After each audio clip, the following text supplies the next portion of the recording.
20 سال سے بھی کم عمر کی یہ نوجوان تھے جو اللہ کے رسول پر سب سے پہلے ایمان لے کر آئے تھے.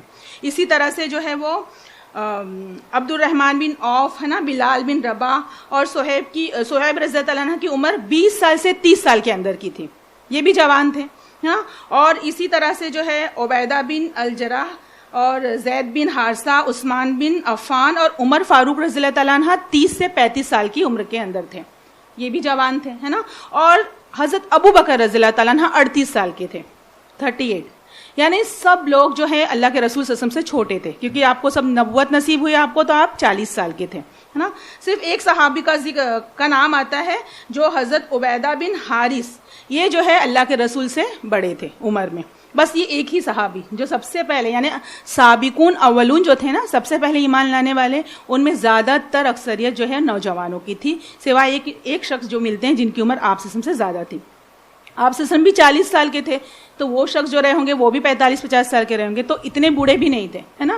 تو بات کہنے کی یہ ہے کہ سب سے پہلے ایمان کی دعوت پر لبیک کہنے والے ہر دور میں نوجوان ہی رہے ہیں. تو یہاں پر خاص طور پر اسی لیے اللہ تعالیٰ نے یہ ذکر یہاں پر فرمایا ہے.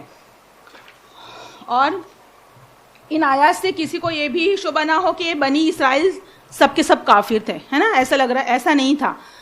ایمان لائے ہوئے تھے, جیسے کہ ہم نے سنا نا کہ ایمان لائے ہوئے تھے, لیکن انہوں نے اپنے ایمان کو فرعون کے خوف سے وہ اپنے دل میں چھپائے ہوئے تھے. ان کو پتا تھا کہ یہ موسیٰ علیہ السلام جو دعوت دے رہے ہیں وہ حق کی طرف دعوت دے رہے ہیں, اور وہ ایمان قبول بھی کر چکے تھے, لیکن صرف اور صرف اس وجہ سے اپنے آپ کو جو ہے وہ اپنے ایمان کو ظاہر نہیں کر رہے تھے کہ فرعون کا خوف تھا, کیونکہ فرعون جو ہے وہ ظالم اور جبار بادشاہ تھا. ہاں, آپ لوگوں نے سنا نا فرعون کا ذکر کہ وہ کس طرح سے ظلم ڈھا رہا تھا بنی اسرائیل پر نا, کہ اس نے یہ سزا موسیٰ علیہ السلام کی پیدائش سے پہلے بھی یہ سزا اس نے رکھی تھی کہ قوم کے لڑکوں کو ذبح کر دیا جائے اور لڑکیوں کو زندہ چھوڑا جائے ہے نا. اور اس کے بعد بھی ایک بار پھر سے وہ یہ قانون, دوسرا فرعون جب آئے گا اس نے بھی یہ قانون نافذ کیا تھا کہ اسی طرح سے جو ہے میں کیا کروں گا, ان کے لڑکوں کو قتل کروں گا اور ان کی لڑکیوں کو زندہ چھوڑ دوں گا. اور یہ جو بنی اسرائیل تھے نا, یہ لوگ جو ہے حضرت ابراہیم علیہ السلام, اسحاق علیہ السلام, یعقوب علیہ السلام اور یوسف علیہ السلام کے ہی امتی تھے. تو ظاہر سی بات ہے نا کہ ان کے اندر ایمان کی روشنی تو تھی, اور وہ موسیٰ علیہ السلام جو دعوت لے کر آئے تھے وہ سمجھ گئے تھے کہ یہ وہی دعوت ہے جن سے پہلے انبیاء لائے تھے, لیکن وجہ صرف یہی تھی کہ فرعون کا خوف. اور یہاں پر اللہ تعالیٰ کیا فرما رہا ہے کہ یہ, اور وہ حد سے بڑھ جانے والوں میں سے تھا ہے نا. فرعون جو ہے وہ حد سے بڑھ جانے والوں میں سے تھا, یعنی مسرفینہ لفظ جو ہے وہ استعمال ہوا ہے جس کے معنی ہے حد سے تجاوز کرنے والا, مگر اس لفظی ترجمے سے اس کی اصل روح نمایاں نہیں ہوتی. مسرفین سے مراد دراصل وہ لوگ ہیں جو اپنے مطلب کے لیے کسی برے سے برے طریقے کو بھی اختیار کرنے میں تعامل نہیں رکھتے. یعنی حد سے بڑھ جانے والے کون ہوتے ہیں؟ ایک تو دیکھیے گناہ کرنے والے ہیں نا, لیکن ایک حد سے بڑھ جانے والے یعنی برے سے برا کام کرنے میں بھی انہیں شرم نہیں آتی, نہ انہیں کوئی ہچکچاہٹ ہوتی ہے, نہ انہیں جو ہے وہ کوئی وہ ہوتا ہے کہ وہ سامنے والے کے بارے میں ذرا بھی نہیں سوچتے, یعنی حد سے بڑھ جانا. اور فرعون انہی لوگوں میں سے تھا جو حد سے بڑھ جانے والے لوگ ہیں. تو اللہ تعالیٰ یہاں پر وہی فرما رہا ہے کہ فرعون جو ہے وہ حد سے بڑھ جانے والے لوگوں میں سے تھا. آگے اللہ تعالیٰ فرما رہے ہیں وقالا, اور کہا موسیٰ نے, یا قومی, اے میری قوم, ان کنتم, اگر تم, آمنتم, ایمان لائے, باللہ, اللہ پر, فعلیہ, تو اس پر, توکلو, بھروسہ کرو, ان کنتم, اگر تم ہو, مسلمین, فرما بردار. موسیٰ علیہ السلام نے کہا کہ اے میری قوم, اگر تم اللہ پر ایمان لائے ہو تو اسی پر بھروسہ کرو اگر تم فرما بردار ہو. یعنی یہاں پہ دیکھیے ظاہر ہے کہ یہ الفاظ جو ہے نا, موسیٰ علیہ السلام نے کیا کہ اگر تم ایمان لائے ہو تو اللہ پر بھروسہ کرو. ظاہر یہ الفاظ انسان کس کو بولے گا؟ جو ایمان والے ہوں گے ہے نا. اس سے بھی پتہ چلتا ہے کہ ان کی قوم میں ایمان والے لوگ موجود تھے. اور جو ہے وہ حضرت موسیٰ علیہ السلام کا یہ ارشاد صاحب بتا رہا ہے کہ بنی اسرائیل کی پوری قوم اس وقت مسلمان تھی, مگر وہ جو ہے موسیٰ ان کی یہ تلقین فرما رہے تھے کہ اگر تم واقعی مسلمان ہو تو جیسے کہ تمہارا دعویٰ ہے تو تم فرعون سے مت ڈرو ہے نا, بلکہ اللہ پر بھروسہ کرو. کیونکہ دیکھیں ایمان لانے کے بعد اگر کوئی سچا اور پکا مومن ہوگا تو سب سے پہلے کیا اس کو اللہ پر بھروسہ ہونا چاہیے ہے نا, کہ اللہ پر بھروسہ ہونا چاہیے. تو یہاں پر موسیٰ علیہ السلام بھی اپنی قوم کو یہی بتا رہے ہیں کہ اگر تم واقعی جیسا کہ تم کہہ رہے ہو کہ تم ایمان لائے ہو, اور اگر تم اپنے دعوے میں واقعی سچے ہو, تو تمہیں فرعون سے نہیں ڈرنا چاہیے, اس کے ظلم و ستم سے نہیں ڈرنا چاہیے, بلکہ کیا, اللہ پر بھروسہ کرنا چاہیے. اور جو شخص اللہ پر بھروسہ کرتا ہے تو اللہ ضرور جو ہے اس کی مدد فرماتا ہے. فقالو, تو انہوں نے کہا, اللہ, اللہ پر توکلنا, ہم نے بھروسہ کیا. ربنا, اے ہمارے رب, لا تجعلنا, نہ بنا ہمیں, فتنتن, تختہ مشق, للقومی, قوم کا, ظالمین, ظالم. تو انہوں نے کہا کہ ہم نے اللہ پر بھروسہ کیا, اے ہمارے رب, ہمیں نہ بنا ظالموں کی قوم کا تختہ مشق. وَنَجِّنَا, اور ہمیں چھڑا دے, برحمتی کا, اپنی رحمت سے, من القوم الکافرین, کافروں کی قوم سے. تو یہاں پر دیکھیے اس طرح کی دعا جو ہے ان لوگوں نے کی, اور انہوں نے کیا کہا کہ اللہ تعالیٰ, ہم جو ہے, ہم نے تجھ پر بھروسہ کیا, تو ہمارے لیے جو ہے ظالموں کے لیے جو ہے فتنہ نہ بنانا, ان کے لیے تختہ مشق نہ بنانا, اور جو ہے کیا کرنا, اور اپنی رحمت سے ہمیں ان کافر لوگوں سے بچا لے. اس سے کیا پتہ چلتا ہے کہ جب اللہ پر ایمان لاؤ, پھر اللہ پر توکل کرو, اور پھر اس کے ساتھ کیا کرنا, اللہ سے دعا کرنا ہے نا. کیونکہ دیکھیے اللہ تعالیٰ فرما رہا ہے نا کہ ایمان لے آنا اور اس پر قائم رہنا نا, یہ بہت بڑی چیز ہے. ایمان لے آنا اور اس پر جو ہے وہ اللہ پر اس کے بعد بھروسہ کرنا, پھر اللہ سے دعا کرنا اس چیز کے لیے کہ اللہ تو ہمیں مرتے دم تک جو ہے ایمان پر قائم رکھنا, اور ہمیں ظالموں اور کافروں سے اپنی پناہ میں رکھنا. اسی لیے کہتے ہیں نا کہ اللہ سے ہر وقت یہ بھی دعا کرتے رہنا چاہیے کہ اللہ ہمارا خاتمہ جو ہے وہ ایمان پر کرے, کیونکہ آخری وقت تک جو ہے کہتے ہیں نا کہ ایمان نصیب رہنا, یعنی مرنے کی حالت, ہمارا خاتمہ اس حال پر ہو کہ ہم ایمان والے ہوں نا, یہ ضروری ہے. کیونکہ اللہ تعالیٰ فرما رہا ہے نا کہ جنت میں جو ہے وہ جانے کے لیے جو صرف نیک اعمال ہی جو ہے کافی نہیں ہے, ایمان کا رہنا تو سب سے پہلے ضروری ہے. اگر ہمارا دل ایمان سے خالی ہوگا تو پھر تو ہم جتنے بھی اچھے جو ہے عمل کر ڈالیں کسی کام کا نہیں ہے. ہم دیکھتے ہیں نا غیر مسلموں میں بھی بہت سارے لوگ ایسے ہیں جو بہت اچھے اچھے کام کرتے ہیں, چیریٹی کرتے ہیں, وہ اللہ کے راہ میں بہت لوگوں کی مدد کرتے ہیں, مجبوروں کی, سب کی, لیکن ان کے پاس ایمان نہیں ہوتا ہے نا, انہوں نے کلمہ نہیں پڑھا ہے. تو اگر انہوں نے کلمہ نہیں پڑھا ہے تو ان کی تمام نیکیاں جو ہے وہ ضائع گئی, وہ صرف دنیا کے لیے رہ گئی, آخرت میں اس کا کوئی حصہ نہیں ہوگا. آخرت میں جنت میں داخلے کے لیے ایمان جو ہے وہ شرط ہے, ایمان نہیں تو پھر کوئی اعمال جو ہے وہ قابل قبول نہیں ہے. یہاں پر جو ہے یہ ان نوجوانوں کا جواب تھا جو موسیٰ علیہ السلام کا ساتھ دینے پر آمادہ ہو گئے تھے. انہوں نے یہاں پر دیکھیے کالو کی ضمیر قوم کی طرف نہیں بلکہ ذریتن یعنی ان نوجوانوں کی طرف پھیر دی گئی ہے. اور یہاں پر اللہ تعالیٰ فرما رہا ہے نا کہ ان صادق الایمان نوجوانوں کی یہ دعا ہے کہ ہمیں ظالم لوگوں کے لیے فتنہ نہ بنا, ہے نا. اس میں بڑے وسیع مفہوم ہے, ظالموں کے لیے فتنہ نہ بنا. اس آیت میں انبیاء کی دعوت و تبلیغ کے ابتدائی دور کا نقشہ پیش کیا گیا ہے. انبیاء کی دعوت کو جو ہے ابتدا میں قبول کرنے والے چند نوجوانوں اور باہمت لوگ ہی ہوتے ہیں جنہیں مخالفین کے شدائد و ظلم و ستم کا نشانہ بننا پڑتا ہے. ہم نے دیکھا نا اللہ کے رسول کے وقت میں جو صحابہ سب سے پہلے ایمان لائے تھے انہیں کتنا زیادہ ظلم و ستم کا سامنا کرنا پڑا تھا, ہے نا. اور پھر ان کے بزرگوں کے مصلحت کوشیاں بھی ان کے آڑے آتی ہے. اور ایک فرقہ جو ہے وہ تماشا دیکھنے والوں کا بھی ہوتا ہے اس دور میں کہ وہ جو ہے وہ بیچ میں رہتے ہیں کہ جس طرف کا جو پلڑا بھاری ہوگا ہم اس کی طرف ہو جائیں گے.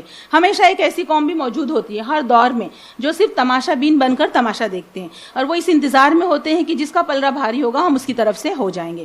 اور پھر اگر کوئی مصیبت ان نوجوانوں پر آ پڑتی ہے جو ایمان لائے تو ان کے بڑے بزرگ جو ہے وہ ان کو کوسنے بھی لگتے ہیں کہ ہم نے تو کہا تھا کہ تم اس چکر میں مت پڑو یا تم یہ کام مت کرو, ہم نے تو منع کیا تھا, اب تم نے کیا ہے تو تم بھگتو, ہے نا. یہ چیزیں ان تمام جو ہے مصیبتوں کا سامنا ان لوگوں کو کرنا پڑتا ہے جو ایمان لاتے ہیں. تو یہاں پر اللہ تعالیٰ وہی فرما رہا ہے کہ ان سب کا سامنا کرتے ہوئے جو ہے انہیں ایمان پر ڈٹ کر رہنا ہے. تو اس کے لیے ڈٹنے کے لیے کیا کرنا ہے, سب سے پہلے تو اللہ پر بھروسہ کرنا ہے, پھر اللہ سے دعا کرنا ہے کہ اللہ تعالیٰ ہم ایمان پر قائم رہیں. اور اس سے یہ بھی معلوم ہوتا ہے کہ ایک مسلمان کے لیے وسائل و اسباب کو اختیار کرنا اور اس کے ساتھ ساتھ اللہ سے دعا کرتے رہنا دونوں باتیں کامیابی کے لیے لازم اور مظلوم ہیں نا. دونوں چیزیں ایسے ہی نہیں, ایک تو ایمان لانا ہے اور دوسرے اللہ پر جو ہے وہ جو ہے اللہ سے دعا کرتے رہنا ہے. اور صرف دعا پر ہی نہیں اپنا تکیہ لگا کر بیٹھ جانا ہے کہ ہم نے دعا کر لی اس چیز کے لیے تو یہ کام ہو جائے گا, کوشش کرنی ہے. اللہ تعالیٰ ہمیشہ فرما رہا ہے کہ کوشش جو انسان کرتا ہے اور کوشش کے ساتھ ساتھ اللہ سے دعا کرتا ہے تو وہ جو ہے وہ اللہ تعالیٰ اس کی مدد ضرور کرتا ہے. صرف دعائیں مانگتے رہیں ہم کہ اللہ ہم گھر میں بیٹھے اور کوئی کام نہ کریں اور دعا مانگتے رہیں کہ اللہ تعالیٰ ہمیں جو ہے وہ مال و دولت مل جاتی بغیر محنت کے، تو وہ نہیں ملے گی نا. کام کے لیے گھر سے نکلنا پڑے گا، نکلیں گے ہم اپنی محنت لگائیں گے تو اللہ نے جو رزق ہمارے حصے میں رکھا ہے وہ اس کے ذریعے ہمیں پہنچ جائے گا. یعنی اللہ تعالیٰ ہے نا دنیا میں ذریعہ بناتا ہے وہ چیزیں ہم تک پہنچانے کے لیے. تو اس کے لیے کرنا کیا ہے؟ کوشش نا. کوشش سب سے زیادہ ضروری ہے. اگر ہم صرف دعا ہی پڑھتے رہیں گے، جیسے کہ مثال کے طور پر اگر ہم بیمار ہیں تو ہمیں چل کر دوا تو لینی پڑے گی نا. اگر دوا کا نام لکھا ہوا ہے وہ بیٹھ کر لے کر پڑھتے رہیں گے کہ یہ دوا کھانے سے آرام ہو جائے گا، یہ دوا، تو نہیں آرام ہوگا جب تک کہ وہ دوا ہم خرید کر لائیں گے نہیں، اسے کھائیں گے نہیں، یا پھر اللہ سے دعا نہیں کریں گے کہ اللہ تو اسے ہمارے لیے شفا بنا دے، تو اللہ تعالیٰ اس میں شفا رکھے گا، ہے نا. تو ہمیں جو ہے وہ عمل کے ساتھ ساتھ دعا کرنا ہے، کوشش کے ساتھ ساتھ دعا کرنا ہے. کوشش بھی کرتے رہنی ہے اور دعا بھی کرتے رہنی ہے. وَأَوْحَيْنَا اور ہم نے وحی بھیجی اِلَىٰ موسیٰ موسیٰ کی طرف، وَأَخِيهِ اور اس کا بھائی، أَن تَبَوَّآ کہ گھر بناؤ، لِقَوْمِكُمَا اپنی قوم کے لیے، بِمِصْرَ مصر میں، بُيُوتًا گھر، وَاجْعَلُوا اور بناؤ، بُيُوتِكُمْ اپنے گھر، قِبْلَةً قبلہ رو، وَأَقِيمُوا الصَّلَاةَ اور قائم کرو نماز، وَبَشِّرِ الْمُؤْمِنِينَ اور خوشخبری دے دو مومنوں کو. اور ہم نے موسیٰ اور اس کے بھائی کی طرف وحی بھیجی کہ اپنی قوم کے لیے مصر میں گھر بناؤ، اور بناؤ اپنے گھر قبلہ رو یعنی نماز کی جگہ، اور نماز قائم کرو اور مومنوں کو خوشخبری دے دو. یہاں پر دیکھیے اس آیت کے مفہوم میں جو ہے مفسرین کے درمیان اختلاف ہے. ان کے الفاظ پر اور اس ماحول میں جس میں یہ الفاظ جو ہے ارشاد فرمائے گئے ہیں، غور کرنے سے یہ بات سمجھ میں آتی ہے کہ غالباً مصر میں حکومت کے تشدد سے اور خود بنی اسرائیل کے اپنے ضعف الایمانی کی وجہ سے اسرائیلی اور مصری مسلمانوں کے ہاں نماز باجماعت کا نظام ختم ہو چکا تھا، ہے نا. آیت سے پتہ چل رہا نا کہ یہاں پر جماعت کا نام و نشان جو ہے وہ مٹ چکا تھا. نماز باجماعت پڑھی نہیں جاتی تھی. وجہ کیا تھی؟ ایک تو ان کی کمزوری، دوسرے فرعون کا خوف. اس کی وجہ سے انہوں نے جماعت ہی جو ہے وہ فراموش کر دی تھی. اور یہ ان کے جو ہے وہ یہی وجہ تھی جو وہ لوگ جو ہے وہ بکھر گئے تھے اور وہ جو ہے وہ کمزور پڑ گئے تھے. ان کی روح پر جو ہے وہ موت طاری ہو گئی تھی. ایک بہت بڑا یہ ایک سبب تھا اس کا. اس لیے حضرت موسیٰ علیہ السلام کو حکم دیا گیا کہ اس نظام کو اثر نو قائم کرنے اور مصر میں چند مکان اس غرض کے لیے تعمیر یا تجویز کر لیں کہ وہاں اجتماعی نماز ادا کی جائے نا. اس طرح سے موسیٰ علیہ السلام کو حکم دیا گیا کہ چند ایسے مکان بنائے جائیں یا مکان ہے تو انہیں خاص طور پر خاص کر دیا جائے کہ وہاں پر نماز باجماعت پڑھی جائے گی. اس کے لیے اللہ تعالیٰ نے موسیٰ علیہ السلام کو حکم دیا، کیونکہ ایک بگڑی ہوئی اور بکھری ہوئی مسلمان قوم میں دینی روح کو پھر سے زندہ کرنے اور اس کی منتشر طاقت کو اثر نو جمع کرنے کے لیے اسلامی طرز پر جو کوشش بھی کی جائے گی اس کا پہلا قدم جو ہے وہ یہی ہوگا، لازماً یہی ہوگا کہ اس میں نماز باجماعت کا نظام قائم کیا جائے. کیونکہ اللہ تعالیٰ نے ہمیشہ دیکھیے قرآن میں کیا فرمایا ہے کہ مدد حاصل کرو صبر اور نماز سے نا. نماز سب سے بڑا ہتھیار ہے انسان کی پریشانی میں اس کی مدد کے لیے. تو اس لیے نا اللہ تعالیٰ فرما رہا ہے، اللہ تعالیٰ پانچوں وقت ہمیں نماز کے لیے کیوں بلاتا ہے نا، کہ ہم اللہ تعالیٰ کو بھول نہ پائیں. کچھ وقت ہوتا ہے دیکھیے اگر اللہ تعالیٰ نے ہمارے پورے دن بھر کے اوقات کو ان پانچوں نمازوں سے گھیر نہ دیا ہوتا تو انسان تو دن بھر میں اگر ایک بار صبح نماز ہوتی اور پھر پورے دوسرے دن واپس صبح میں ہی ہوتی تو انسان تو اللہ تعالیٰ کو بھول ہی جاتا. ہم تو اتنے وقفے میں بھول جاتے ہیں، اپنی دنیا میں غرق ہو جاتے ہیں نا. حالانکہ ہمارے پورے دن کے اوقات کو اللہ تعالیٰ نے 5 نمازوں سے گھیر دیا ہے کہ ذرا سا بھی ہم اللہ کو بھولنا چاہے تو پھر سے نماز کا وقت ہو جاتا ہے، پھر سے اللہ یاد آ جاتا ہے نا. اور جو ہماری کیفیت نماز یا قرآن پڑھنے میں ہوتی ہے دیکھیے وہ عام کاموں میں تو نہیں ہوتی نا. نماز میں ہمارا دل کتنا ایسا لگتا ہے کہ ہم اللہ تعالیٰ کے سامنے بیٹھے ہیں، ہم اللہ کا حکم بجا لا رہے ہیں، ہم نماز پڑھ رہے ہیں. تو اس لیے اللہ تعالیٰ نے جو ہے وہ ہمارے اوقات کو نماز سے گھیر دیا ہے. اور اللہ تعالیٰ یہاں پر فرما رہا ہے کہ ان مکانوں کو قبلہ ٹھہرانے کا مفہوم جو ہے یہ ہے کہ ان مکانوں کو ساری قوم کے لیے مرکز اور جمع جو ہے وہ مرکز ٹھہرایا جائے اور اس کے بعد ہی نماز قائم کرو. کہنے کا مطلب یہ ہے کہ الگ الگ طور پر اپنی اپنی جگہ نماز پڑھ لینے کے بجائے لوگ اس مقررہ مقامات پر جمع ہو کر نماز پڑھا کریں، کیونکہ قرآن کی اصطلاح میں جو ہے اقامت صلاۃ جس چیز کا نام ہے اس کے مفہوم میں لازماً نماز باجماعت بھی شامل ہے نا. نماز کو جماعت کے ساتھ پڑھنے کا جتنا جو ہے اجر ہے ہمیں پتہ ہے نا کہ ایک نماز اکیلے پڑھنے اور جماعت سے پڑھنے میں کتنا فرق ہے، خاص طور پر مردوں کے لیے نا. مردوں کے لیے کہ وہ انہیں جہاں تک ہو سکے نماز جو ہے وہ باجماعت پڑھنا ہے. اللہ تعالیٰ نے قرآن میں ہمیشہ کیا فرمایا کہ نماز قائم کرو. ایک تو سب سے چیز ہے نماز قائم کرو، اور دیکھیں ہمیں یہاں پتہ چلتا ہے کہ نماز کو جماعت سے ادا کیا جائے، نہ کہ اپنے اپنے گھروں میں. اگر اپنے اپنے گھروں میں پڑھ لیں نماز تو وہ اس طرح کی نماز نہیں ہوتی جیسی مسجد میں ہوتی ہے نا، جماعت کے ساتھ ہوتی ہے. تو یہاں پر ہمیں کیا پتہ چل رہا ہے اس سے کہ ہمیں کیا کرنا ہے، نماز کو جماعت کے ساتھ پڑھنا ہے. لیکن آج بڑے افسوس کا مقام ہے نا یہاں پر کہ آج مسجدیں جو ہیں وہ خالی ہیں. آج تو اس 2 سال سے تو یہ مجبوری کی وجہ سے خالی ہے کہ لوگوں نے مجبور کر رکھا، اس سیاسی چالیں یا جو بھی بیماری یا اللہ کی مصلحت ہے جو بھی کہہ لیں کہ جس کی وجہ سے مسجدیں خالی ہیں. لیکن اس سے پہلے سالوں میں بھی کون سی بھری رہتی تھی. خاص طور پر کہتے ہیں فجر کے وقت تو مسجدیں بالکل خالی، یہاں تک کہ یہ بھی لوگوں نے کیا کہ بھی فجر کی اذان ہی نہ دی جائے جب لوگ آتے ہی نہیں نماز پڑھنے. اس لیے تو نماز پر جو ہے وہ بینڈ لگایا جا رہا تھا کہ وہ بیکار میں ڈسٹرب کرتی ہے نا اذان کی آواز، اور نماز تو جانا نہیں ہے، اس لیے فجر کی نماز اذان کو بھی بینڈ. اگر آج نوجوان یا لوگ سارے مرد مسجدوں میں جاتے فجر کے وقت تو کس کی ہمت تھی جو کوئی کہہ دیتا کہ نماز پہ جو ہے پابندی اذان پہ پابندی لگا دی جائے، ہے نا. کیوں لوگوں کو ہمت ہو رہی ان چیزوں کی؟ کیوں لوگ آج ایسے سے کام کر رہے ہیں ہمارے خلاف، مسلمانوں کے خلاف؟ وجہ یہی ہے نا کہ ہم خود ہی پستی میں گر گئے ہیں، ہم خود ہی جو ہے اپنے آپ پر یہ مصیبتیں ہم خود ہی لاد رہے ہیں یا ہم خود ہی اوڑھ لیں. تو یہاں پر اللہ تعالیٰ وہی فرما رہا ہے کہ نماز کو قائم کرنا ہے، مسجدوں کو آباد کرنا ہے. لیکن آج دیکھیں ہم نے ایسا کیا کہ ہم نے مسجدوں کو خالی کر دیا تو اللہ تعالیٰ نے دیکھیں بالکل ہی خالی کرا دیا. مسجدوں میں تالے لگ گئے نا. آج مشکل سے ابھی کھلی ہے مسجد، پھر سے شور ہو رہا ہے، پھر سے رمضان آ رہا ہے، پھر سے یہی ہو رہا ہے کہ لاک ڈاؤن لگے گا. لاک ڈاؤن 2 سال سے تراویح نہیں ہو رہی ہے. کتنے افسوس کی بات ہے نا. کون ہوگا جو گھر میں تراویح پڑھتا ہوگا؟ بہت کم لوگ نا. اکیلے کون نماز پڑھتا؟ جماعت سے کم اٹھ کر چلے تو جاتے تھے نماز پڑھنے کے لیے، تراویح پڑھنے کے لیے تو کم سے کم پابندی سے چلے جایا کرتے تھے، ہے نا. لیکن دیکھیے تو یہاں پر ہمیں بہت زیادہ دعا کرنے کی اور بہت زیادہ افسوس کرنے کا یہ مقام ہے کہ اللہ سے دعا کریں، اللہ سے توبہ کریں کہ ہماری ہی کوئی غلطی، ہماری ہی کوتاہی، کوئی کیا ہم اچھے سے جانتے کہ ہماری ہی غلطیاں ہیں جس کی سزا اللہ تعالیٰ ہمیں دے رہا ہے نا. اللہ تعالیٰ فرماتا ہے نا کہ اللہ اپنے بندوں پر ظلم نہیں کرتا، بندے خود اپنے اوپر ظلم کرتے ہیں. تو ہم نے ہی اپنے اوپر ظلم کر کے جو ہے اپنی جانوں کو مصیبت میں ڈال دیا ہے. تو اللہ سے دعا ہے کہ اللہ تعالیٰ پھر سے ان مسجدوں کو آباد کرے، اور ہم جو ہیں ہمارے جو مرد ہیں اور ہمارے جو لوگ ہیں ہمارے معاشرے میں جتنے بھی مسلمان ہیں، اللہ سب کو نماز پڑھنے کی توفیق دے کہ وہ مسجدوں کو آباد کریں اور نماز باجماعت جو ہے وہ قائم کریں. وقال موسیٰ نے کہا ربنا، اے ہمارے رب، انکا، بے شک تو آتیتا، تو نے دیا فرعون کو، وملأہ، اور اس کے سردار، زینت، و اموالن، اور مال، فی الحیات الدنیا، دنیا کی زندگی میں. ربنا، اے ہمارے رب، لیضلوا، کہ وہ گمراہ کرے، عن سبیلک، تیرے راستے سے.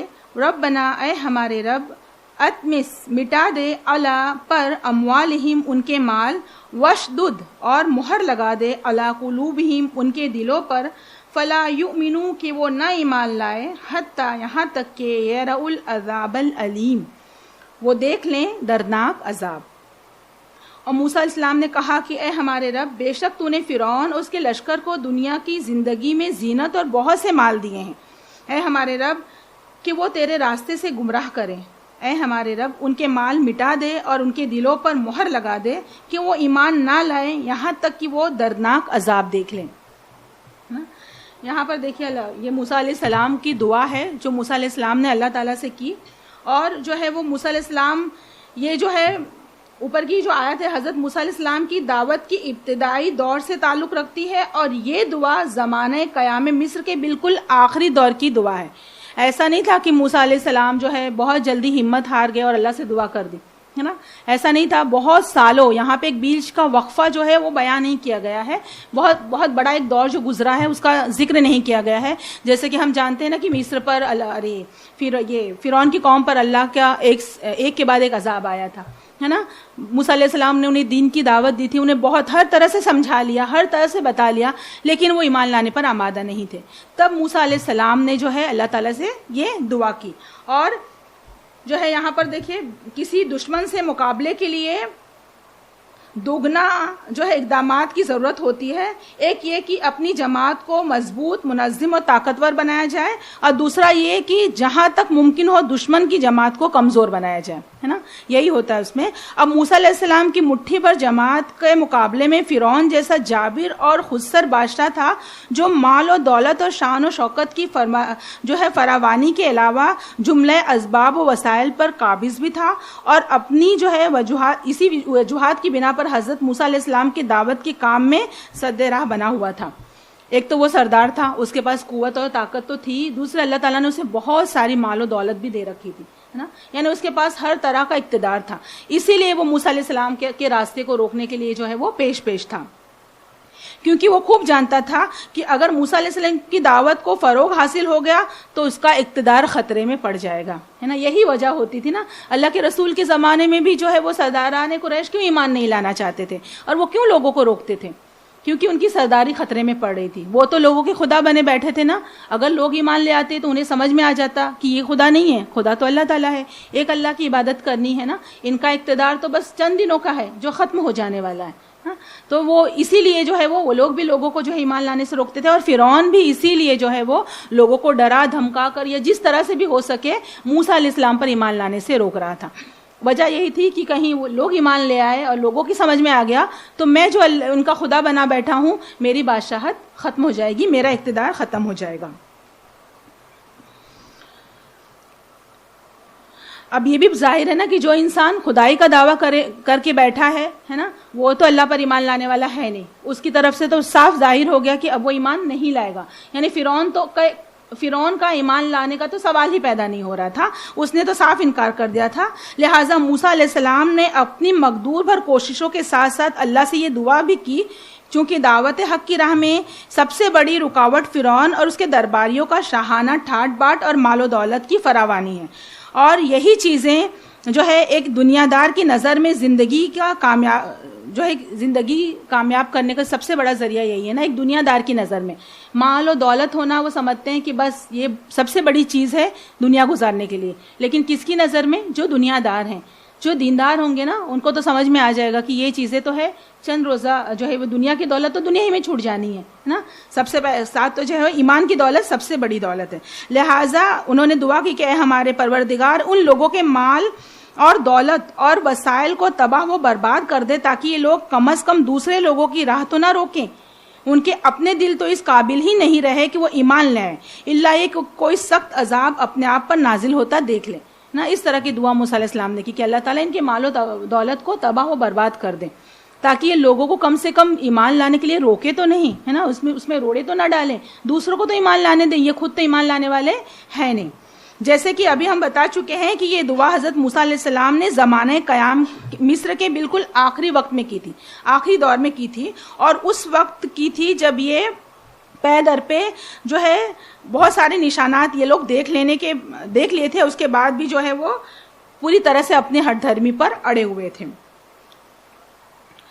اور موسیٰ علیہ السلام نے اور اس کے فرعون اور اس کے درباری حق کی دشمنی پر انتہائی ہٹ دھرمی کے ساتھ جمے رہے.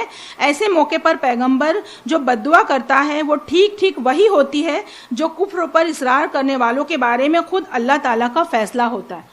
دیکھیے پیغمبر جب کبھی جو ہے وہ بددعا نہیں کرتے جلدی, ہے نا. اللہ کے رسول ہمیں صلی اللہ علیہ وسلم نے دیکھیے ان کے اوپر کتنے زیادہ ظلم و ستم کیے گئے, لیکن کبھی آپ نے بددعا کی؟ کبھی نہیں کی, ہے نا. طائف کا واقعہ لے لیجیے آپ نے سنا ہوگا کہ طائف کا جو واقعہ ہے کتنا ستایا گیا نا اللہ کے رسول سے. فرشتے بھی حاضر ہو گئے, جو ہے وہ جبرائیل علیہ السلام بھی آ گئے کہ اللہ کے رسول آپ صرف حکم کریں, ہم اس قوم کو تباہ و برباد کر دیں گے. لیکن اللہ کے رسول نے کیا کہا کہ نہیں, مجھے امید ہے کہ اسی قوم سے ایسے لوگ بھی اٹھیں گے جو اسلام کا بول بالا کریں گے. تو دیکھیں نبی جو ہے وہ جلدی بددعا نہیں کرتے کسی کو, لیکن نبی جب کبھی بددعا کرتے ہیں تو یہ بددعا وہی ہوتی ہے جو اللہ کا فیصلہ ہوتی ہے, اللہ پہلے ہی فیصلہ کر چکا ہوتا ہے. اب یہ موسیٰ علیہ السلام نے یہ مصر کے آخری دور میں اس طرح کے الفاظ کے ساتھ اللہ سے دعا کی تھی کہ اللہ تعالیٰ ان کے مال اور دولت کو تباہ کر دے اور ان کے دل کو ایسا سخت کر دے کہ یہ ایمان نہ لائے, اللہ یہ کہ یہ کوئی دردناک عذاب دیکھ لیں.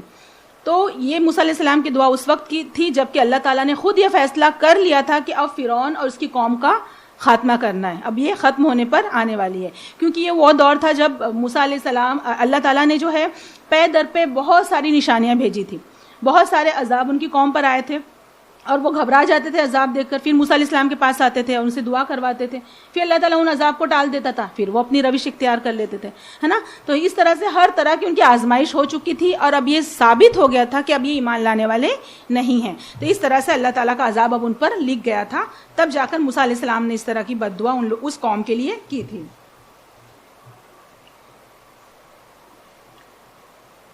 قالا, اس نے فرمایا, قد اجیبت, قبول ہو چکی, دعوتکما, تمہاری دعا, فاستقیما, سو تم دونوں ثابت قدم رہو, ولا تتبعانی, نہ چلنا, سبیلا, راہ, الذین, ان لوگوں کی جو لا یعلمون, نا واقف ہیں. اس نے فرمایا تمہاری دعا قبول ہو چکی ہے, سو تم دونوں ثابت قدم رہو اور ان لوگوں کی راہ نہ چلنا جو نا واقف ہیں. یہاں پہ دیکھیے ان کی دعا کے جواب میں اللہ تعالیٰ کا قول ہے یہاں پر کہ اللہ تعالیٰ کیا فرما رہا ہے کہ تمہاری دعا قبول ہو چکی ہے. اس آیت میں حضرت موسیٰ علیہ السلام کی دعا کی قبولیت کو بیان فرمایا گیا ہے, مگر عنوان میں حضرت ہارون علیہ السلام کو بھی شریک فرمایا گیا نا. اللہ تعالیٰ فرما رہا ہے کہ تم دونوں ثابت قدم رہنا, یعنی فرعون, یہ ہارون علیہ السلام کو بھی اس دعا میں شریک قرار دیا گیا, جبکہ دعا تو موسیٰ علیہ السلام نے کی تھی, ہے نا. لیکن یہ خطاب کیا گیا ہے کہ تم دونوں کی دعا قبول ہو گئی. وجہ یہ تھی کہ جب حضرت موسیٰ علیہ السلام یہ دعا کر رہے تھے تو حضرت ہارون علیہ السلام آمین کہہ رہے تھے, ہے نا. تو اس سے کیا بات ثابت ہوتی ہے کہ جب دعا پڑھائی جائے تو آمین کہنے والا, ہے نا, اس کی دعا بھی قبول ہوتی ہے. سیم وہی کیفیت ہوتی ہے جو دعا مانگنے والے کی ہوتی ہے, کیونکہ ہم آمین کہہ کر ہم بھی اس دعا میں شامل ہو جاتے ہیں.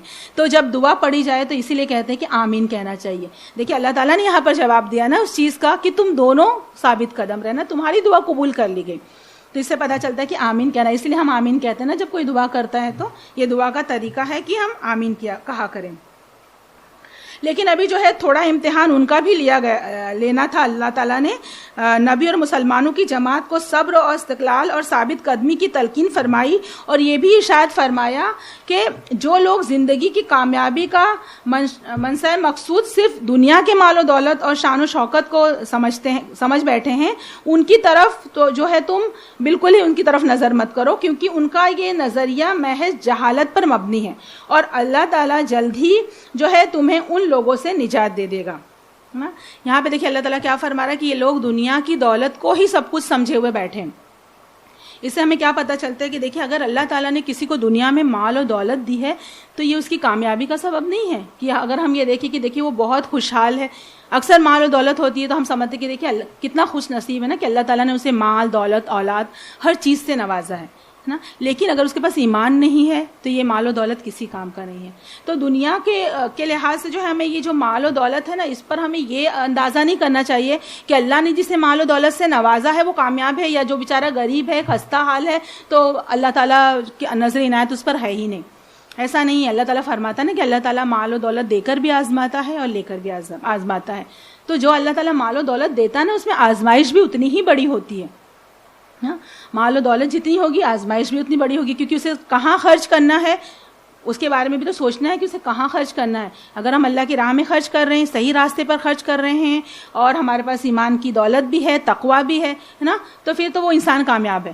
لیکن اگر صرف دنیا کے لیے مال و دولت ہے, نہ ایمان ہے, نہ تقویٰ ہے, نہ کچھ بھی ہے, صرف دولت دنیا کی دولت ہے, تو انسان تو بس دنیا میں چند روزہ آرام کر لے, لیکن آخرت میں اس کا انجام کیا ہونا ہے, اس کی مال و دولت اس کی کسی کام نہیں آئے گا. اللہ تعالیٰ سورہ آل عمران میں فرماتا ہے نا کہ کافروں کے لیے ان کی مال اور دولت جو ہے اللہ کے آگے کچھ بھی کام آنے والی نہیں ہے. اور قرآن میں اللہ تعالیٰ یہ بھی فرماتا ہے کہ اگر تمہارے پاس پوری دنیا بھر کا سونا ہو یا دولت ہو اور تم اسے فدیے میں دے کر جہنم سے چھوٹنا چاہو تو بھی اللہ تعالیٰ اسے قبول نہیں کرے گا, ہے نا. یہی چیزیں آ رہی ہیں نا. تو یہ چیزیں ہیں کہ مال, اولاد, یہ چیزیں کیا ہیں, آزمائش ہے انسان کے لیے. مومنوں کے لیے, تقویٰ رکھنے والے کے لیے تو وہ کامیابی ہے, بھلے ہی وہ دنیا میں دولت ملے نہ ملے, ہے نا, لیکن آخرت میں جو ہے وہ اللہ تعالیٰ اسے نوازے گا. لیکن اگر ایمان کی دولت نہیں ہے, تقویٰ پرہیزگاری نہیں ہے, اور صرف دنیا کے لیے انسان دولت چاہتا ہے تو وہ تو دنیا ہی میں چھوٹ جانی ہے. تو فرعون کی دولت جو تھی وہ تو دنیاوی دولت تھی, ہے نا, دکھاوا ہی تھا. وہ بس اپنے آپ کو بڑا بنے بیٹھا تھا, لوگوں کا خدا بنا بیٹھا تھا. تو اللہ تعالیٰ یہاں پر وہی فرما رہا ہے موسیٰ علیہ السلام سے کہ یہ نادانی کی چیزیں, یہ جہالت کی چیزیں ہیں کہ انسان دولت کو, جس کے پاس دولت ہے اسے یہ سمجھ لے کہ وہ کامیاب ہے. لہٰذا جو ہے اللہ تعالیٰ فرما رہا ہے کہ ہم تمہیں جلد ان لوگوں سے نجات دے دیں گے, ان سے جو ہے وہ تمہارا پیچھا جو ہے ان سے چھڑا دیں گے. وجاوزنا, اور ہم نے پار کر دیا, بے بنی اسرائیل کو, بحر, دریا سے, فتبعہم, پس پیچھا کیا ان کا, فرعون نے, وجنودہ, اور اس کا لشکر, بغین, سرکشی, وعدوہ, اور زیادتی, حتی, یہاں تک کہ اذا ادرکہ الغرق, یہاں تک کہ جب اسے آ پکڑا غرقابی نے, قالا, وہ کہنے لگا, آمنتو, میں ایمان لایا, انہو, کہ وہ, لا الہ, نہیں معبود, الا الذی, سوائے وہ جس پر, آمنت, ایمان لائے, بھی, اس پر, بنو اسرائیل, بنی اسرائیل, وانا, اور میں, من المسلمین, اور میں ہوں فرما برداروں میں سے.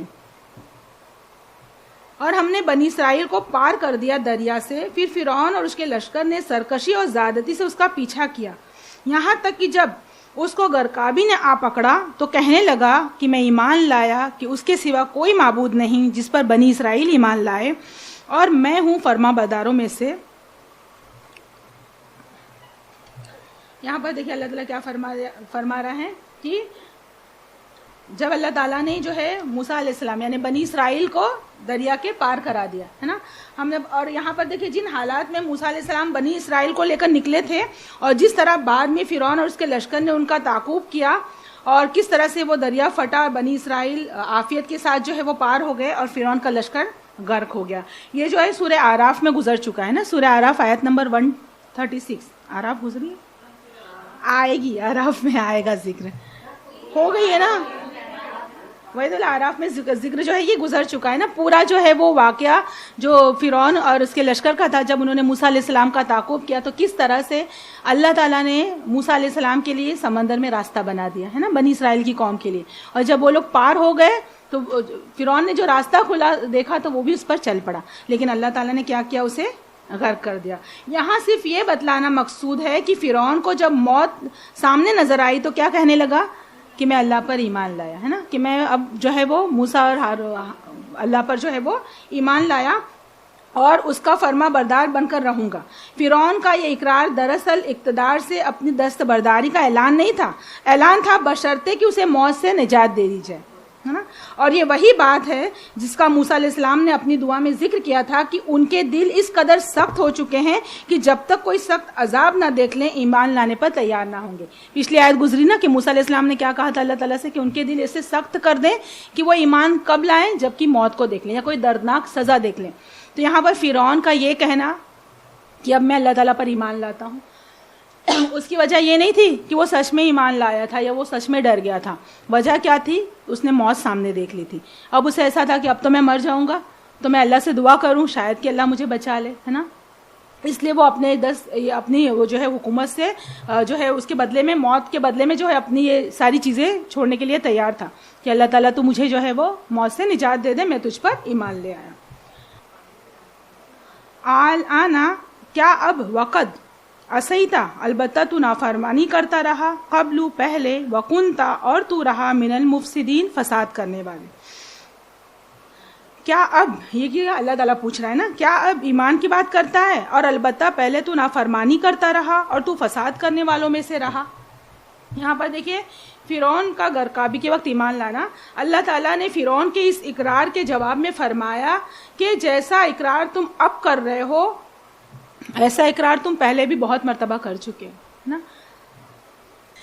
تو یہاں پر دیکھیں اللہ تعالیٰ کیا فرما رہا ہے فرعون سے کہ ایسا اقرار تو تم پہلے بھی کئی مرتبہ کر چکے ہو, لیکن ہر مرتبہ تم نے عہد شک نہیں کی, اپنے اس اقرار کو توڑ دیا. جیسے کہ ہم نے وہ واقعہ سنا نا موسیٰ علیہ السلام, جب یہ وہ اللہ تعالیٰ کی طرف سے عذاب آ رہا تھا ہر طرح کا، مینڈک کا عذاب، ٹڈی کا عذاب، خون کا عذاب، تو کیا کرتا تھا ہر وقت یہ لوگ دوڑ کر جاتے تھے موسیٰ علیہ السلام کے پاس اور کہتے تھے اپنے رب سے دعا کریں اور پھر ہم جو ہے اگر اللہ تعالیٰ نے عذاب ہٹا دیا تو ہم تو ایمان لے آئیں گے. لیکن جیسے اللہ تعالیٰ عذاب ہٹاتا تھا پھر یہ اپنی روش پر آ جاتے تھے. تو اللہ تعالیٰ یہاں پر فرما رہا ہے کہ تم نے تو ایسے وعدے پہلے بھی کر چکے ہو، لیکن کیا تم عہد شک نہیں کر جاتے ہو، تم اپنے وعدے سے پھر جاتے ہو، لہٰذا تمہارا اب کا یہ اقرار قطعاً ناقابل اعتبار ہے. اگر ہم تمہیں اب بھی ہم نجات دے دیں گے تو پھر بھی تم وہی کچھ کرو گے جو پہلے کر چکے ہو. اور اس کا مطلب جو ہے وہ اللہ تعالیٰ یہی فرما رہے ہیں کہ اگر ہم تم سے جو ہے وہ یہ عذاب ہٹا لیں، یہ موت ہٹا لیں، تو پھر تم پھر سے جو ہے اسی روش پر آ جاؤ گے. اس کے ضمن میں ایک حدیث ہے، حضرت ابن عباس رضی اللہ تعالیٰ عنہ کہتے ہیں کہ آپ صلی اللہ علیہ وسلم نے فرمایا کہ جب فرعون نے یہ کلمات کہے تھے ہے نا کہ اللہ تعالیٰ تو ہی الہ ہے اور میں تجھ پر ایمان لے آیا، تو جبرائیل علیہ السلام نے مجھ سے کہا کہ کاش اے محمد صلی اللہ علیہ وسلم آپ دیکھتے کہ میں نے اس وقت دریا سے کیچڑ لے کر فرعون کے منہ میں ٹھوس دیا تاکہ مبادا اب بھی کہیں اللہ کی رحمت اسے نہ آلے نا. یہ ترمذی کی حدیث ہے نا. جبرائیل نے کیا کہا کہ میں نے دریا سے مٹی اٹھائی، ریت اٹھائی، اس کے منہ میں ٹھوس دی کہ کہیں ایسا نہ ہو کہ یہ بار بار یہ کلمات کہنے لگے کہ اللہ میں تجھ پر ایمان لایا، مجھے معاف کر دے، تو کہیں اللہ واقعی اسے معاف نہ کر دے، کیونکہ اللہ تو غفور الرحیم ہے نا. اللہ تعالیٰ تو فرماتا ہے نا کہ بندہ جب میری طرف پلٹ کر آتا ہے تو میں تو بہت خوش ہوتا ہوں اور میں اسے معاف کر دیتا ہوں، چاہے اس کی کتنے بھی زیادہ گناہ کیوں نہ ہو. تو جبرائیل علیہ السلام نے سمجھا کہ کہیں ایسا نہ ہو کہ اللہ سچ مچ اسے معاف کر دے، اور انہوں نے جو اس کے منہ میں جو ہے وہ کھاک ڈال دی تاکہ وہ بار بار اس چیز کو بول نہ سکے. تو یہاں پر دیکھیے اللہ اس حدیث سے ہمیں یہ پتہ چلتا ہے نا کہ اللہ کی رحمت، اور صحیح میں اللہ کی رحمت اگر بندے کے ساتھ نہ ہوتی تو آج ہمارا کیا حال ہوتا. ہر وقت دن میں پتہ نہیں ہم کتنے گناہ کرتے رہتے ہیں نا، کتنے گناہ ہوتے رہتے ہیں، ہم تو شمار بھی نہیں کر سکتے، اتنی کوتاہیاں، اتنی غلطیاں، اتنے گناہ ہم سے ہوتے رہتے ہیں. کتنے گناہ تو ایسے ہوتے ہیں جنہیں ہم گناہ سمجھتے بھی نہیں ہیں اور ہم کر گزرتے، اور ہم سمجھتے چھوٹی سی تو بات ہے نا. لیکن اللہ تعالیٰ دیکھیے کتنا زیادہ رحیم ہے کہ تمام چیزیں بھول کر پھر صبح وہ ہمیں رزق دیتا ہے، پھر صبح وہ ہمیں نیند سے اٹھاتا ہے، پھر ہمیں زندگی دیتا ہے نا. اگر پکڑنے پر آ جاتا اللہ تعالیٰ چھوٹی چھوٹی باتوں پر تو ہمارا کیا حال ہوتا نا. انسان جو ہے وہ کہتے ہیں نا کہ انسان تو غلطیوں کا پتلا ہے، لیکن اللہ تعالیٰ فرماتا ہے کہ مومن وہ ہے جو اپنی غلطی کا اعتراف کر لے، توبہ کر لے، اللہ کی طرف رجوع کر لے تو اللہ تو معاف کرنے کے لیے تیار ہے. یہ مومن کی صفت ہے کہ وہ بار بار توبہ کرے، کیونکہ گناہ تو ہوتا ہے، کوئی ایسا نہیں ہے جو گناہوں سے پاک ہو نا. اللہ تعالیٰ فرماتا ہے نا کہ آدم علیہ السلام سے بھی غلطی ہوئی تھی اور ابلیس سے بھی غلطی ہوئی تھی، لیکن غلطی میں کیا فرق تھا؟ ابلیس اکڑ گیا ہے نا، اس نے اللہ سے معافی نہیں مانگی، لیکن آدم علیہ السلام جھک گئے نا، انہوں نے اللہ سے معافی مانگ لی فوراً اور اللہ نے انہیں معاف کر دیا. تو مومن کی صفت کیا ہے کہ وہ اس سے غلطی ہو تو وہ فوراً اللہ کی طرف رجوع کرے اور اللہ سے معافی مانگ لے. اور اس آیت کا دوسرا مطلب یہ ہے کہ اب اللہ تعالیٰ فرما رہا ہے کہ اب تمہارے اس اقرار کا کوئی فائدہ نہیں، کیونکہ یہ دنیا دارالامتحان ہے، تمہاری موت آ چکی اور امتحان کا وقت اور توبہ کا وقت گزر چکا ہے، لہٰذا اب ایسا اقرار بیکار ہے نا. اس آیت کا ایک مطلب یہ بھی ہے نا کہ آخری وقت میں جب موت کو انسان دیکھ لے اور توبہ کرے تو اس کی توبہ قبول نہیں ہوتی نا. جیسے کہ حدیث میں آتا ہے کہ آپ صلی اللہ علیہ وسلم نے فرمایا کہ اللہ تعالیٰ بندے کی دعا قبول فرماتے رہتے ہیں جب تک کہ گرگرائے موت کا وقت نہ آ جائے، یعنی وہ انسان کے اندر وہ موت کی کیفیت، وہ نزلے کی حالت نہ آ جائے، جب وہ موت کو اپنی نظروں کے سامنے دیکھ لے. اور جب وہ موت کو اپنے سامنے دیکھ لیتا ہے تو کیا ہوتا ہے؟ اس وقت کی توبہ قبول نہیں ہوتی. اس لیے انسان سے کہا جاتا ہے نا کہ انسان سے جب غلطی ہونا تو وہ فوراً اس کی توبہ کر لے. جب ہمیں احساس ہو کہ ہم نے غلطی کی ہے، ہم نے گناہ کیا ہے، تو اس سے جو ہے وہ فوراً اس کا انتظار نہیں کرنا ہے کہ ہم بعد میں کر لیں گے، پہلے گناہ کر لیں بعد میں توبہ کر لیں گے. پتہ نہیں مہلت ملتی ہے کہ نہیں. اللہ تعالیٰ فرما رہا ہے نا، اسی لیے تو اللہ تعالیٰ نے جو ہے 3 امور کا متعین وقت کسی کو بھی نہیں بتایا ہے. 3 ایسے کام ہیں جن کا مقرر وقت کسی کو بھی نہیں معلوم ہے. ایک جو ہے یہ کہ کسی قوم پر عذاب کب آئے گا، اللہ تعالیٰ نے یہ بتایا نہیں. عذاب تو اچانک آ کر پکڑ لیتا ہے نا، کوئی پلاننگ نہیں ہوتی، انسان کچھ بھی نہیں سوچے ہوتا ہے اور عذاب آ جاتا ہے اللہ کا ہے نا. ایک جیسے کہ ہم ابھی تو تازہ مثال ہے نا، یہ جو کورونا، کسی نے سوچا تھا کہ دنیا اس طرح سے بند ہو جائے گی اور اس طرح سے پوری دنیا میں ایک ساتھ اس طرح سے کوئی وبا پھیل جائے گی یا کوئی عذاب آ جائے گی. اللہ کا عذاب ہی تو ہے نا، دیکھا جائے تو کیا ہے اللہ کا عذاب ہی. کوئی نہیں سوچا تھا. 2 سال پہلے تک ہم کتنے مطمئن تھے، آرام سے گھوم پھر رہے تھے، کوئی نہیں جانتا تھا کہ اس طرح سے سب کچھ بند ہو جائے گا، اچانک سے بغیر پلاننگ کے اچانک بند کر دیا گیا ہے نا. تو یہ اللہ کا عذاب. اللہ تعالیٰ فرما رہے ہیں کہ عذاب کب آئے گا اس کا کسی کو وقت مقرر پتہ نہیں ہے. دوسرا یہ کہ کسی کی موت کا وقت کسی کو نہیں معلوم ہے. ہے نا. موت کا وقت بھی کسی کو نہیں معلوم ہے کہ وہ کب آئے گی, کب آ جائے. تیسرا یہ کہ قیامت کب آئے گی, ہے نا, قیامت کا علم بھی کسی کو نہیں ہے. یہ تینوں چیزوں کا وقت مقرر جو ہے وہ کسی کو بھی نہیں پتا ہے, کیونکہ ان امور کا متعین وقت بتلا دیا جائے تو دنیا کے دارالامتحان ہونے کا مقصد ہی ختم ہو جاتا ہے نا. اور فرعون کے معاملے میں تو دو باتیں اکٹھی ہو گئی تھی, ایک عذاب اور دوسرے موت, لہٰذا اس وقت اس کا ایمان کیسے قبول ہو سکتا تھا, ہے نا. اللہ تعالیٰ فرما رہا ہے کہ یہ چیزیں کیا ہے, یہی چیزیں تو اللہ تعالیٰ نے چیزوں کو پردے میں رکھا ہے نا, کہ قیامت کب آئے گی, عذاب کب آئے گا, موت کب آئے گی. یہی تو ہے ہمارا امتحان, کیونکہ دنیا دارالامتحان ہے اور ہمیں اس میں زندگی گزارنا. اگر انسان کو پتہ چل جائے کہ اس کی موت اتنے سال میں یا اتنے وقت میں آنے والی ہے, پھر تو وہ کوئی گناہ کرے گا ہی نہیں نا. وہ تو سمجھے گا جلدی جلدی نیکیاں سمیٹ لی جائیں کیونکہ مرنا ہے. اسی لیے اللہ تعالیٰ نے موت کو پردے میں رکھا ہے, اس کا وقت کسی کو نہیں بتایا ہے, کیونکہ اس سے تو امتحان کا مقصد ہی ختم ہو جاتا ہے. اگر ہمیں امتحان میں بیٹھنا ہے تو پھر تو وہ زندگی ہمیں اس طرح سے, کیونکہ اللہ تعالیٰ نے ہمیں زندگی دی اور اللہ تعالیٰ نے جو ہے ہمیں صحیح اور غلط بتا دیا اور مرضی ہماری اپنی رکھی, ہے نا. ہمیں اختیار دیا کہ ہم جو چاہے وہ راستہ اختیار کر لیں, ہم چاہے تو صراط مستقیم پر چلے یا گمراہی کا راستہ اختیار کر لیں. زندگی جینا ہمارے اختیار میں ہے. تو مومن وہ ہے جو زندگی اپنے اختیار میں ہونے کے باوجود وہ اس طرح سے گزارے جس پر اللہ راضی ہے نا. تو اس طرح سے, اور پھر یہاں پر تو فرعون کی توبہ قبول کرنے کا سوال ہی نہیں پیدا ہوتا. ایک تو اس نے عذاب دیکھا تھا, دوسرے اس کی موت کا وقت مقرر ہو چکا تھا. یہ دونوں باتیں ایک ساتھ ثابت ہو چکی تھی, تو پھر اس کی دعا کیسے قبول ہو سکتی تھی. فَالْيَوْمَ سو آج نُنَجِّی کا ہم تجھے بچا دیں گے بے بدنی کا تیرے بدن سے, لِتَكُونَ تاکہ تو رہے, لمن ان کے لیے جو خلفکا تیرے بعد آئیں, آیتا ایک نشانی, وَإِنَّا اور بے شک کثیرم اکثر من الناس لوگ, ان آیاتنا ہماری نشانیوں سے لغافلون غافل ہیں. سو آج ہم تجھے تیرے بدن سے بچا دیں گے, غرق نہیں کریں گے, تاکہ تو یعنی تیری لاش ان کے لیے جو تیرے بعد آئیں عبرت ہو, عبرت کی ایک نشانی رہے, اور بے شک اکثر لوگ ہماری نشانیوں سے غافل ہیں. تو یہاں پر اللہ تعالیٰ کیا فرما رہا ہے, فرعون کی لاش کی حفاظت اللہ تعالیٰ نے کر دی نا, اس کو دنیا کے لیے ایک عبرت بنا دیا. یعنی تیری لاش نہ تو سمندر میں ڈوب کر ختم ہو جائے گی اور نہ وہ مچھلیوں کا خوراک بنے گی. یہ اللہ تعالیٰ نے فرعون کے لیے جو ہے وہ فیصلہ کر لیا تھا, چونکہ فرعون کے ڈوب کے مر جانے کے بعد ایک بہت بڑی لہر اٹھی اور اس نے فرعون کی باڈی کو اٹھا کر ایک بڑے سے چٹان پر لا کر چھوڑ دیا. اس لہر نے اس کی جو ہے وہ لاش کو لا کر ایک چٹان پر ڈال دیا. اور یہاں پہ دیکھیں تاکہ اس کی جو ہے وہ پھینک دیا, تاکہ باقی لوگ فرعون کی لاش کو دیکھ کر عبرت حاصل کریں کہ جو بادشاہ اور جو اتنی طاقت رکھتا تھا اور اتنا زور آور تھا, وہ خود خدائی کا دعوے دار تھا, بالآخر اس کا کیا انجام ہوا, ہے نا. فرعون خدا بنا بیٹھا تھا نا لوگوں کا, تو اللہ تعالیٰ نے کیا کیا, مرنے کے بعد بھی اس کی باڈی کو ختم نہیں کیا. اللہ نے کیا فرمایا کہ اسے دنیا کے لیے ہم عبرت بنائیں گے, تاکہ لوگ دیکھیں کہ فرعون جو خدائی کا دعویٰ کر رہا تھا, جو اپنی مال و دولت پر اکڑا ہوا بیٹھا تھا, جو لوگوں پر ظلم کر رہا تھا, اس کا کیا حشر ہوا. وہ اپنی موت کو تو نہیں روک سکا, وہ اپنے آپ کو نہیں بچا سکا, ہے نا. آخرکار کیا ہے, اسے موت نے آ لیا. مگر انسانوں کی اکثریت اللہ تعالیٰ فرما رہا ہے ایسی ہے کہ وہ اللہ تعالیٰ کی ایسی نشانیاں دیکھنے اور ان کا اعتراف کرنے کے باوجود عبرت حاصل نہیں کرتے اور نہ ہی اللہ کی طرف رجوع کرتے ہیں. یہ لاش مدتوں اسی حالت میں پڑی رہی اور گلنے سڑنے سے بچی رہی, اور بعد میں آنے والی نسلوں کے لیے نشان عبرت بنی رہی. پتہ نہیں کتنی مدتوں تو وہ اسی چٹان پر پڑی رہی. اللہ کی مصلحت دیکھی کہ نہ وہ گلی, نہ سڑی, نہ خراب ہوئی, ورنہ باڈی تو کچھ گھنٹے کے بعد سڑ جاتی ہے, خراب ہو جاتی, گل جاتی ہے نا. لیکن اللہ نے اسے نشان عبرت بنانے کے لیے اسے باقی رکھا.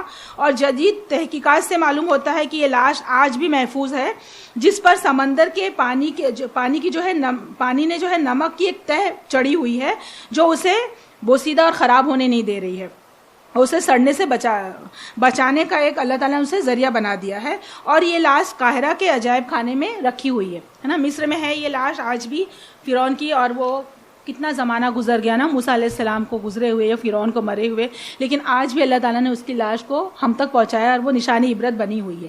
تاہم الفاظ قرآنی کی صحت اس کے ثبوت پر موقوف نہیں ہے کہ اس کی لاش قیامت تک محفوظ رہے گی. یہ چیزیں تو اللہ نے نہیں رکھی ہے, لیکن اللہ تعالیٰ نے یہ بتایا ہے کہ ہم اسے لوگوں کے لیے سامان عبرت بنائیں گے.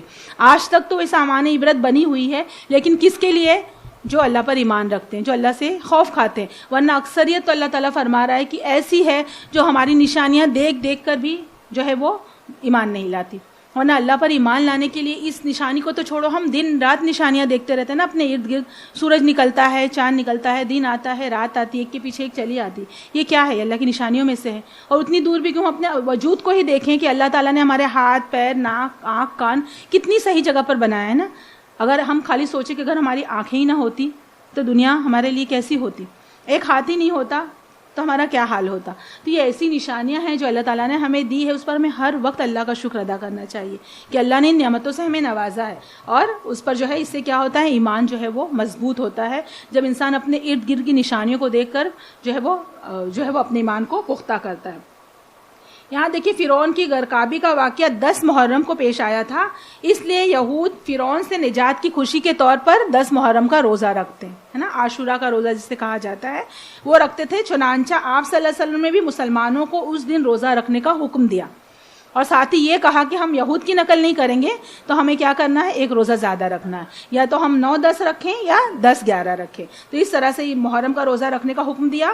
پھر جب ماہ رمضان کے روزے فرض ہوئے تو اس دن کی روزے کی حیثیت نفل کی روزے کی طرح سے ہو گئی.